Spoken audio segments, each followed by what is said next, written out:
À ce qu'il paraît, de ce que j'ai entendu, cette vidéo est une review du Nerf Limited de Star Wars en banc Fastball Blaster.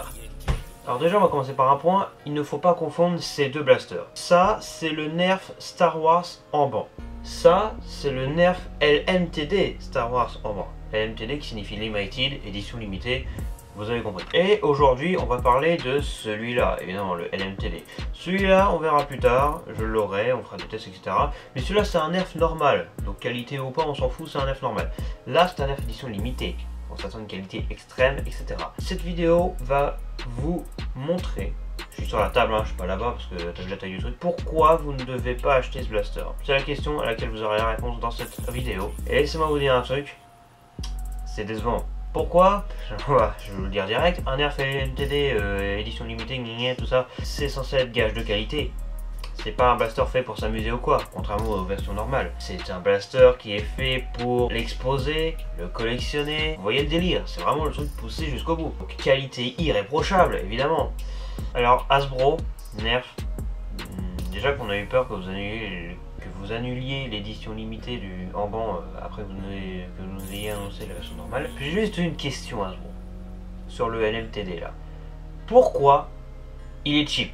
It's not great, but it's not terrible, and visually it's really quite stimulating. However, my biggest complaint about this blaster is my expectations were not met based on the price point and the advertising around this blaster. I was expecting a higher quality build. I was expecting something with a little bit more heft. It feels very cheap and plasticky. This stock right here is completely unusable. So you're completely cramped up on this thing. Yeah, I know it was designed to be like a prop for a TV show, but you know, if you were gonna try to be competitive with this, which is kind of a joke, popping the slide forward, close it, and you're actually ready to fire, just so you can hear how weak the spring is on the inside.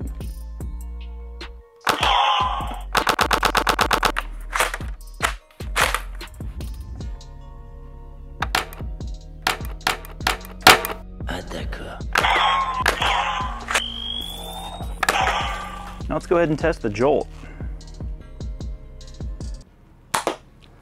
69, 70,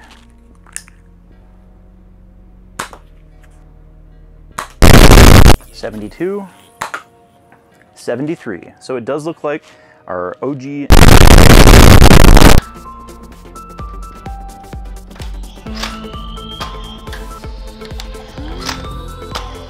and achieved an average muzzle velocity of 64 feet per second firing Nerf Elite Dart. Are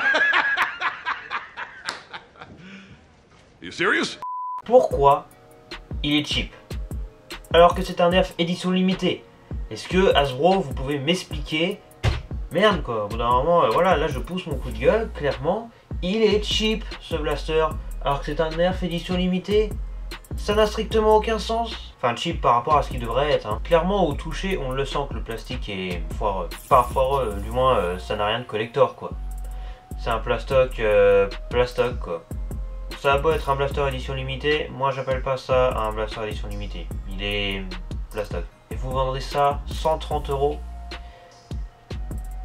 C'est l'un des plus gros foutages de gueule de 2021, qu'on se le dise. Je dis ça et on est en 2022 maintenant. Peut-être que la version normale sera satisfaisante car beaucoup moins chère et qu'elle c'est pas censé être collector, donc c'est normal, ok. Mais la version collector, tolérance zéro en fait. C'est une édition collector, ça doit être d'une qualité la plus absolue. Et le truc est pas ouf. Cependant, fan du Mandalorian, ne me faites pas dire ce que je n'ai pas dit. Le Mandalorian, même moi, c'est un truc que j'adore, hein, de base. Et bien, messieurs, dames, laissez-moi juste vous dire un truc. Je n'ai pas dit jusqu'à présent, hein, ne me faites pas dire ce que je n'ai pas dit, encore une fois, que c'est un blaster pourri, du coup. Hein. Il n'est pas pourri, il est juste pas aux normes de qualité par rapport à ce qu'il devrait être. Ça devrait être plus qualitatif que ça. Le truc fait plastoc à certains endroits, alors que c'est un Nerf édition limitée. Non mais on va où là? Ce serait pas un Nerf limité, on s'en fout, mais là c'est un Nerf édition limitée et c'est inacceptable. En Amérique, ça a fait polémique, je vous le dis. Mais écoutez, c'est parti pour la review du Nerf Star Wars en banc, édition limitée. Et vous l'aurez deviné, et les rageux, vous pouvez lâcher votre pouce rouge, je m'en fous. Après, vous pouvez liker, ça me fait toujours plaisir malgré tout. Et vous abonner, lol.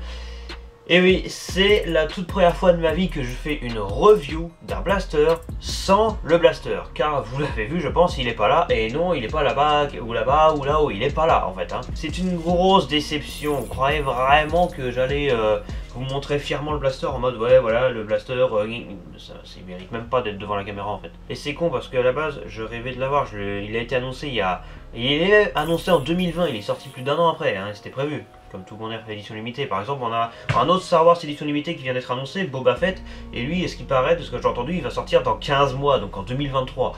C'est vous dire. Mais bon, si c'est aussi polémique que les autres trucs, en plus des Nerf édition limitée, il y en a plein qui ont été annoncés récemment. Hein. Entre date de sortie repoussée, édition normale qui remplacerait l'édition limitée, alors que finalement, non, l'édition normale existera, mais l'édition limitée aussi. Et que finalement, l'édition limitée, la date de sortie a été repoussée, puis c'est revenu où est-ce que c'était initialement. C'est un bordel. Donc déjà, la sortie de ce blaster a été chaotique. Du moins en Amérique. En France aussi, mais en France, bon, ça a toujours été en retard de base sur tous les blasters du monde. Donc pour nous, c'était plutôt normal, tu vois. Mais bref, pour revenir au blaster lui-même, c'est donc le plus long sniper que Nerf n'ait jamais fait. Il fait 1,27 m de long, le truc. Je vous laisse imaginer. Vous voyez cette jambe? Elle fait 1 m de long. C'est plus long encore. D'ailleurs, je crois que j'ai une photo, si je la retrouve, je la mettrai en montage. Une petite fille de 5-6 ans avec le emban dans les mains. Voilà, ça vous montre un peu le truc, hein, je pense. Et donc, pour cette vidéo, je vais me permettre, voilà, je me le permets, de shipper des extraits de vidéos d'autres youtubeurs. Voilà, comme ça, je pourrais les placer. Et il est même plus au double alpha, hein. Dégage. Je peux vous dire que le blaster, ça va être une édition limitée, le plastoc. Et le plastique fait plastoc. En fait, c'est cheap. Donc je disais, c'est un blaster sniper qui fait 1,27 m de long, qui tire des fléchettes Elite. Il est fourni avec des fléchettes Elite Collector, hein, donc de mémoire elles sont grises, hein, évidemment. Ouais, il semblait ultra qualitatif, il y avait des fléchettes tournées avec, la boîte Collector, et au final il y a des gens qui reçoivent la boîte Collector avec un putain de scotch Amazon dessus, ils reçoivent le blaster, ils se disent, c'est décevant. Et ils ont raison. Après, évidemment, des gens peuvent être satisfaits, hein. Vous pouvez très bien être satisfait de ce blaster. Mais quand on réfléchit bien et qu'on regarde bien, on se rend compte que bah il fait plutôt plastoc, hein. Et donc il tire des fléchettes Elite. Alors déjà, spoiler, les performances sont catastrophiques. Sur le emban, on a atteint la moyenne de puissance générale de 63 FPS. C'est un sniper, hein. Alors en vrai, la performance, on s'en fout, parce que c'est un blaster collector, donc on s'en fout complètement de la performance. Ce qui nous intéresse, c'est l'esthétique du blaster. Autant sur la version normale, on s'intéressera à la performance, parce que c'est pas un blaster collector, et je pense que lui, je le garderai peut-être, parce que bah, j'aime bien quand même le système du Mandalorian. Non, en vrai, sérieusement, la version normale, je pense qu'elle sera très bien. Mais là, c'est une version collector, elle est pas bien, désolé, elle est cheapos, mais autant la performance... 63 FPS, bon voilà. Et je vais même pas vous faire le reste des 3P, hein, la précision. Bah, la précision est correcte en vrai, hein. Sur ce blaster la précision est plutôt correcte. Non mais les gars, même un Jolt c'est plus puissant. Sans déconner, c'est marre. C'est marre. Le Jolt, bof, 70 FPS, bonne soirée. D'ailleurs j'aimerais revenir sur un petit truc, une vidéo il y a 1 an je crois, un truc comme ça, sur le Jolt. Mon chronographe il m'avait mis 78 FPS de moyenne sur ma review du Jolt. Alors je tiens à le signaler, mais c'est faux, mon chronographe avait un léger problème, lol. Bon, on s'en fout, dans tous les cas, le Jolt, c'est quand même un tout petit truc, et pourtant ça a la patate, hein. Donc même un Jolt est plus puissant que cet énorme truc qui fait 1,27 m de long. Tu vois le délire ou pas? Mais encore une fois, le mécanisme c'est bien, donc pour vous expliquer le mécanisme, en gros, on a une petite pompe sur le dessous qu'on ramène vers l'avant, et ça ouvre le capet sur le dessus. Et c'est quand même un système marrant, on insère la fléchette à l'intérieur, ensuite on referme le capot, on ramène la pompe vers l'arrière, c'est une pompe inversée, c'est pas derrière devant, non c'est devant derrière, et on tire, pan, et il y a des effets sonores, du moins sur le blaster collector, pas sur le normal. Il y a des effets sonores quand le clapet s'ouvre, quand on met la fléchette, quand on referme, il y a des effets sonores, et quand on tire, ça fait une espèce d'effets sonores de type laser, etc. Comme le vrai en fait dans la série. Beaucoup de personnes pourront être satisfaits, hein, mais à mon échelle, c'est non, hein, c'est clairement non. Grosse déception, surtout avec la hype qu'on avait, on avait hâte et tout, et puis au final, dégage, c'est de la merde. Ouais. J'ai fait mon petit tour, hein, voilà, comme j'ai eu la flemme totale de tourner un test de tir, j'ai juste testé à la va-vite, j'ai même pas envie de filmer, mais j'ai quand même envie de vous montrer un test de tir, du coup bah, je vais shipper à droite à gauche des tests de tir sur YouTube, on s'en fout, c'est pour la bonne cause.